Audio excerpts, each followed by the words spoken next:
Hi, welcome to diet by choice. I am Simran, मैं एक certified nutritionist हूँ। आज हम बात करेंगे कि कॉर्टिसोल का क्या रिलेशन है हमारी स्लीप के साथ। टॉकिंग अबाउट द रिलेशनशिप, सबसे पहले ये जानना बहुत ज़रूरी है कि आखिर कॉर्टिसोल है क्या और इसका हमारी बॉडी में फंक्शन क्या है। हमारी बॉडी में एड्रीनल ग्लैंड है जो हमारी किडनी के ऊपर होता है, कैप शेप का। तो वो एक हार्मोन रिलीज करता है, दैट इज़ कॉल्ड कॉर्टिसोल। ये कॉर्टिसोल क्या करता है, जब भी हम स्ट्रेस में होंगे या फिर अंडर थ्रेट होंगे, हमारी बॉडी में एनर्जी की सप्लाई को बढ़ाता है। मान लो आपके पीछे एक कुत्ता पड़ गया, आप भाग रहे हो, राइट। आपके मसल्स को, आपकी बॉडी को क्या चाहिए, एनर्जी चाहिए भागने के लिए। तो उस टाइम पे जो स्टोर्ड ग्लूकोज होता है उसको एक्टिव फॉर्म में कन्वर्ट करने का काम हमारा एड्रेनलिन करता है, पर उस सप्लाई को बरकरार रखने का काम कौन करता है, cortisol. So talking about sleep, sleep के लिए दो मेजर हार्मोन्स रिस्पॉन्सिबल हैं, जिसमें से नंबर 1 इज मेलाटोनिन, जिसे हम स्लीप हार्मोन भी कहते हैं, and the second one is cortisol. ये आपस में इनका क्या रिलेशन है वो समझते हैं, फिर हमें समझ आएगा कि स्लीप के साथ इसका क्या लेना देना है। ये जो दोनों हार्मोन्स हैं, मेलाटोनिन एंड कॉर्टिसोल, ये दोनों हमारी बॉडी का नेचुरल क्लॉक है। मतलब हमें सोने के लिए क्या चाहिए, मेलाटोनिन। मेलाटोनिन हमें, जैसे 6 घंटे 7 घंटे 8 घंटे हम सोते हैं, राइट, उस टाइम पे मेलाटोनिन हमें अच्छे से सोने में हेल्प करेगा, सो दैट हम गहरी नींद में सो सकें, एक साउंड स्लीप ले सकें। बट जैसे जैसे सुबह होनी शुरू होती है, राइट, वैसे वैसे क्या है, जो कॉर्टिसोल है हमें उठने में हेल्प करता है और हम थ्रू आउट द डे हमें एक्टिव रहने में हेल्प करता है। ये दोनों जो हार्मोन्स हैं आपस में इस तरीके से सिंक्रोनाइज्ड होते हैं कि हमें हमारे दिन और रात के साथ ना कोऑर्डिनेट करने में हेल्प करते हैं कि हाँ, सुबह हो गई है, उठना है, काम करना है, एक्टिव रहना है, एनर्जी हाई चाहिए। अब जब रात हो गई है तो हमें सोना है, रेस्ट करना है। तो मेलाटोनिन एंड कॉर्टिसोल आपस में क्या करेंगे, सिंक्रोनाइज करके एक दूसरे के साथ काम करते हैं हमारी बॉडी में और एक नेचुरल क्लॉक का काम करते हैं। इसी नेचुरल क्लॉक की वजह से हमारी जो बॉडी है वो कंसिस्टेंट रह पाती है अपनी स्लीप एंड वेकअप साइकिल्स के साथ। तो हम अगर दिन और रात के साथ कोऑर्डिनेट कर रहे हैं तो हमारे दिन के टाइम पे कॉर्टिसोल लेवल्स हाई होंगे, जैसे जैसे दिन ढलना शुरू होगा कॉर्टिसोल नीचे आना शुरू हो जाएगा, मेलाटोनिन बढ़ना शुरू हो जाएगा, रात को हमें नींद आ जाएगी और हम अच्छे से सो पाएंगे। अब ये तो समझ आपको आ गया कि कॉर्टिसोल और मेलाटोनिन आपस में कैसे कोऑर्डिनेट करते हैं, कैसे हमें नींद आती है और कैसे हम जागते हैं। बट अगर कोर्टिसोल लेवल्स जो हैं वो हमारी बॉडी में हाई रहते हैं तो उसके क्या क्या रेपरकशंस हैं। सबसे पहले स्लीप फ्रेगमेंटेशन, आपको नींद टूट टूट के आएगी कंसिस्टेंटली। आप थ्रू आउट, लाइक अगर आप 6 घंटे सो रहे हो, 7 सो रहे हो, 8 सो रहे हो, तो कंसिस्टेंट स्लीप नहीं होगी आपकी, आपको ना बीच बीच में जाग आती रहेगी, ठीक है। Second thing is decreased deep sleep. Third one is reduced sleep duration. अगर कॉर्टिसोल लेवल्स हाई रहेंगे तो आप ज़्यादा समय तक सो ही नहीं पाओगे, ठीक है।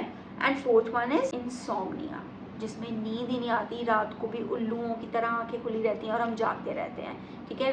तो ये सारे सिम्टम्स होते हैं कि हमारे जो कॉर्टिसोल लेवल्स हैं वो रात को ढलने की बजाय क्या है, उनके स्टिल लेवल्स जो है वो हाई हैं, ठीक है। ये उनकी निशानियाँ हैं। अब ये तो क्लैरिटी हो गई कि हाँ, जो कॉर्टिसोल है अगर वो हाई रहेगा तो क्या क्या हमें प्रॉब्लम्स आएंगी, ये उसकी निशानी है, ठीक है। बट ये जानना भी बहुत ज़रूरी है कि इसको ट्रिगर क्या करता है, क्यों कॉर्टिसोल लेवल्स आपके हाई हो रहे हैं, क्यों आपको टूट टूट के नींद आ रही है, या क्यों ढंग से नींद नहीं आ रही, या इंसोम्निया हो रहा है, राइट। तो इसका सबसे जो पहला रीज़न है दैट इज़ स्ट्रेस।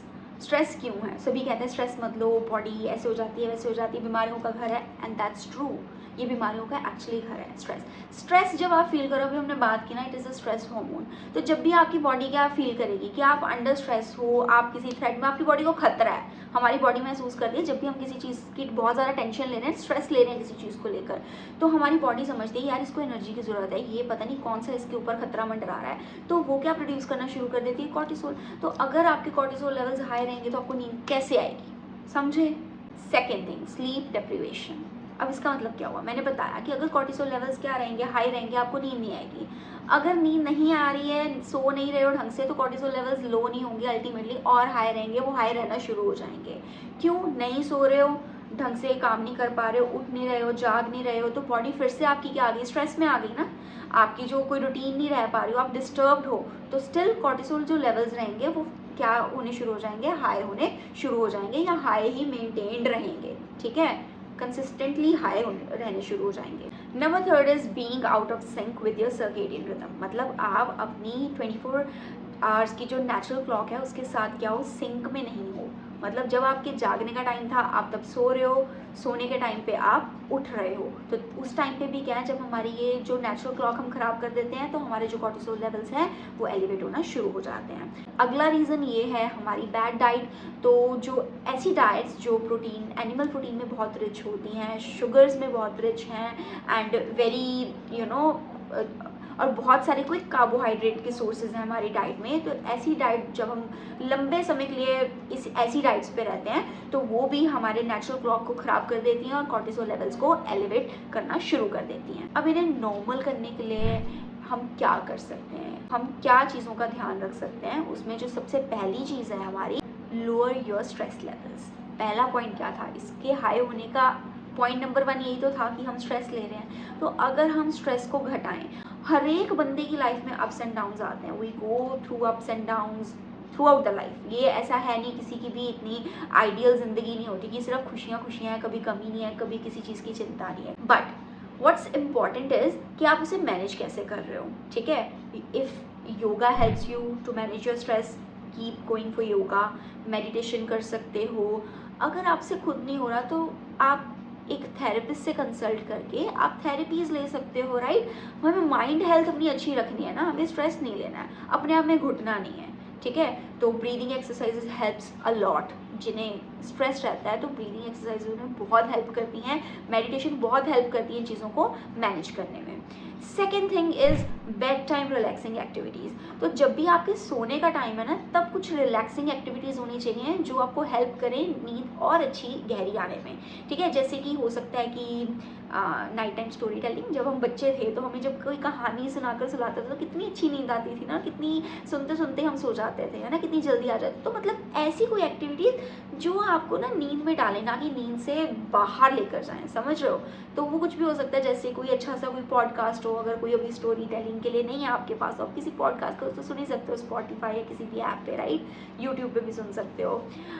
और हम क्या कर सकते हैं, बुक रीडिंग कर सकते हैं, क्योंकि बुक रीडिंग जब करते हैं ना तो बड़ा शांत सा होता है मन, ध्यान किताब में होता है। तो जनरली सबका ऐसा एक्सपीरियंस रहता है कि जब हम पढ़ने की सोचते हैं, स्कूल टाइम में होता है ना कि जब हम पढ़ने की सोचते हैं हमें नींद आनी शुरू हो जाती है। तो night time, bed time book reading is really good to put you into sleep, तो आप वो भी ट्राई कर सकते हो। Third thing, brain dump. मतलब अपने दिमाग में ना कोई बात आपको बार बार तंग कर रही है, बार बार परेशान कर रही है, आ रही है दिमाग में बार बार, उसको डंप करो।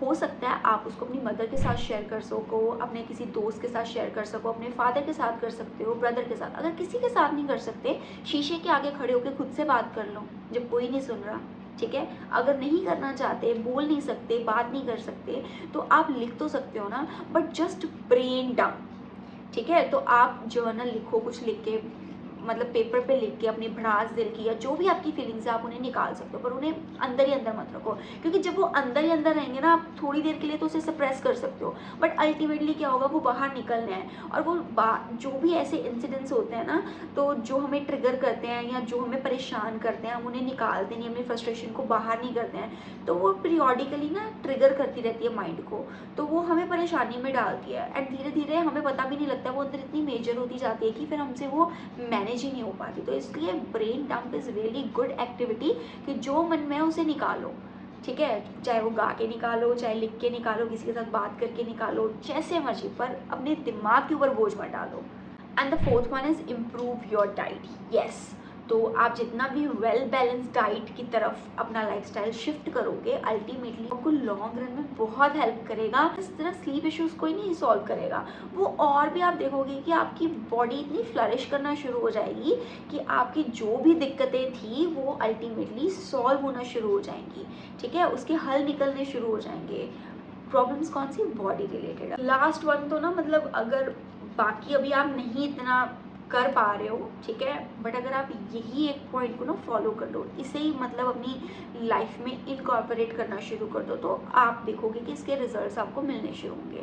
और बहुत इंपॉर्टेंट है कि इम्प्रूव स्लीप हाइजीन। अब इसका मतलब क्या है, आपको ऐसी कोई एक्टिविटी नहीं करनी है सोने से 1 घंटा पहले तक जो आपको ना नींद आने में दिक्कत है। अब आपको पता लग गया होगा कि मैं किस टॉपिक पे आने वाली हूँ, क्या बात कहने वाली हूँ। जी हाँ, बिल्कुल सही हो। आप अपने फ़ोन छोड़ दो 1 घंटा पहले। अगर 11 बजे सोना है तो 10 बजे के बाद आपके हाथ में फ़ोन नहीं होना चाहिए, क्योंकि इनमें से जो लाइट्स निकलती हैं, वेव्स निकलती हैं ना, ये हमारे ना माइंड को शांत होने नहीं देती, रिलैक्स होने नहीं देती। इतना इंटरेस्ट आपका बढ़ाती चले जाएगी, आपको इतना उस चीज़ में घुसाती चले जाएगी, आपको पता ही नहीं लगेगा। आपके ना मतलब मेलाटोनिन को वर्क ही नहीं करने देती ढंग से, आपको स्लीप में ले जाने नहीं देती उसको। तो फिर हम सोचते हैं यार हमें तब मेरे को नींद आ रही थी, मैंने फ़ोन उठाया, मैंने बात करनी शुरू कर दी, मैंने चैट करनी शुरू कर दी, मैंने ये फिल्म देखनी शुरू कर दी, मैंने रील्स देखनी शुरू कर दी, अब मेरे को नींद नहीं आ रही है। तो हम क्या कर देते हैं, नेचुरल क्लॉक को डिस्टर्ब करते हैं ना। तो यही चीज़ें हैं जो हमारी पुअर स्लीप हाइजीन या पुअर बेड टाइम हाइजीन जो हमें नींद में जाने नहीं देते। तो आप इसे ट्राई करना